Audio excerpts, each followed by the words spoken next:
और अब आपको दिखाते हैं कैसे ईरान के साथ सीज फायर के बीच इजरायल का एक्शन जारी है। जी हां, हमास और हिजबुल्लाह के खिलाफ इजरायल की जंग अब और भी ज्यादा आक्रामक हो गई है। लेबनान में इजरायली एयरफोर्स ने भारी तबाही मचाई है, जिसमें 3 लोगों की मौत हो गई है।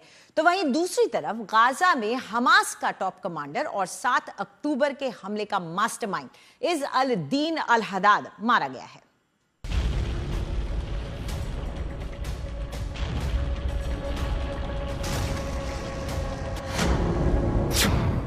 लेबनान में घमासान, 3 की गई जान। इजरायल की एयर स्ट्राइक में भारी तबाही।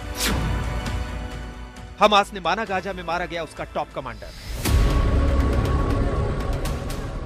हमास और हिजबुल्लाह के खिलाफ इजरायल की जंग और तेज हो गई है।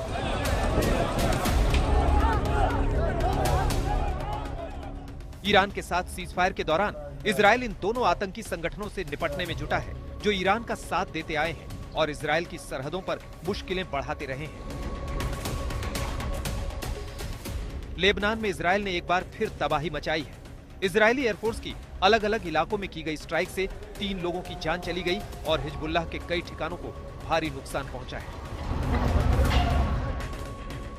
ये हमले तब हुए हैं जब अमेरिका ये दावा कर चुका है कि उसकी मध्यस्थता में दोनों देशों के बीच संघर्ष विराम 45 दिन बढ़ा दिया गया है। अब अगली सैन्य मीटिंग 29 मई को तय की गई है। सीज फायर बढ़ने के बावजूद इजरायल ने कई इलाकों में एयर स्ट्राइक और गोलाबारी की। इन हमलों की वजह से दक्षिणी लेबनान के गांव खाली हो रहे हैं। सईदा से बेरूत जाने वाले हाईवे पर बड़ी तादाद में लोग अपने घर छोड़कर जाते दिखाई दिए हैं। हिजबुल्लाह भी पलटवार करने में कोई कसर नहीं छोड़ रहा है। उसने दावा किया है कि उसके लड़ाकों ने दक्षिणी लेबनान में इजरायली सेना के बुलडोजरों और सैनिकों को निशाना बनाया। साथ ही हदाथा शहर के बाहरी इलाके में मौजूद इजरायली सैनिकों और सैन्य वाहनों पर रॉकेट दागे गए। बेका वैली में इजरायल ने 2 एयर स्ट्राइक की। कई जगह खतरे के सायरन की आवाजें सुनी गई और बमों की बरसात से लगी आग और धुएं का गुब्बार उठता दिखाई दिया।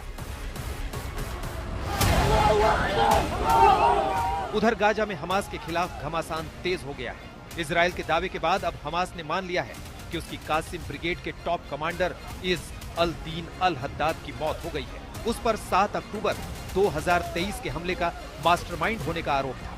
खान यूनिस में इजरायल के हमले में एक शख्स की मौत हो गई, जबकि कई लोगों के घायल होने की खबर है। आज तक ब्यूरो।